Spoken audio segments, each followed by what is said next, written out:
আজ আমি খুব সহজেই একটা ঠাকুরবাড়ি স্টাইলের রেসিপি বানাচ্ছি আর সেটাই তোমাদের সাথে শেয়ার করছি। নমস্কার বন্ধুরা, আমি Mousumi. Welcome to my channel Bong spice tales.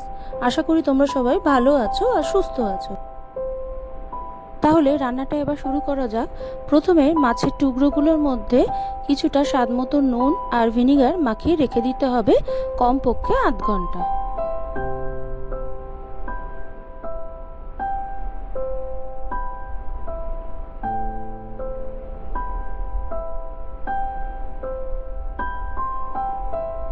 এবার একটা বাটা মশলা তৈরি করে নিতে হবে। পেঁয়াজ, কাঁচা লঙ্কা, আদা, রসুন, তার মধ্যে পরিমাণ মতো নুন, কাশ্মীরি লঙ্কার গুঁড়ো আর গুঁড়ো গরম মশলা দিয়ে আর অল্প একটু সর্ষের তেল দিতে হবে।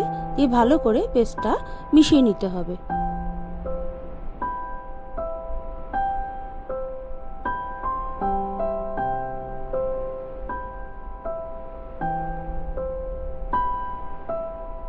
এবার মাছের টুকরোগুলো তুলে নিয়ে ম্যারিনেট করা মশলাটার মধ্যে ভালো করে মাখিয়ে নিতে হবে।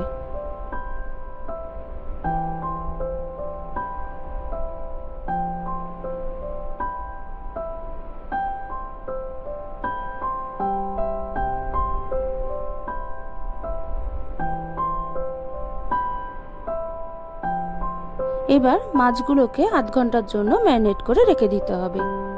এবার ননস্টিক প্যানে কিছুটা সাদা তেল আর ঘি দিয়ে দিতে হবে। তারপর ভালো করে গরম হয়ে গেলে মাছগুলো তুলে এপিট ওপিট করে ভালো করে ভেজে নিতে হবে।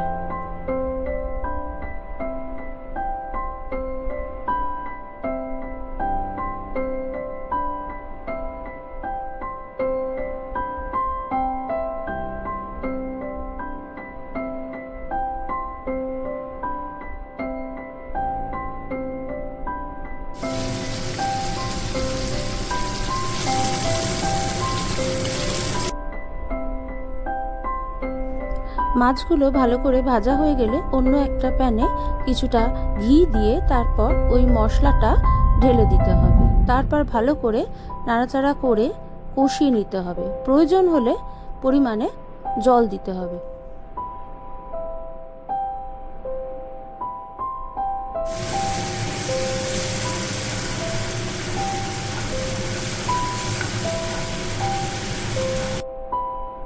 মশলাটা ভালো করে কষানো হয়ে গেলে মশলা থেকে যখন ঘি ছাড়তে শুরু করবে তখন মশলাটা ভাজা মাছগুলোর ওপর ছড়িয়ে দিলেই তৈরি হয়ে যাবে আজকে রুই ঘি রোস্ট।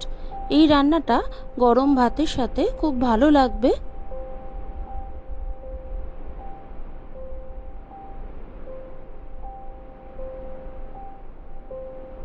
এই রেসিপিটা যদি ভালো লাগে তাহলে অবশ্যই একটা কমেন্ট করে জানিও। আবার আসবো নতুন কোনো ভিডিও নিয়ে। ততক্ষণের জন্য টাটা।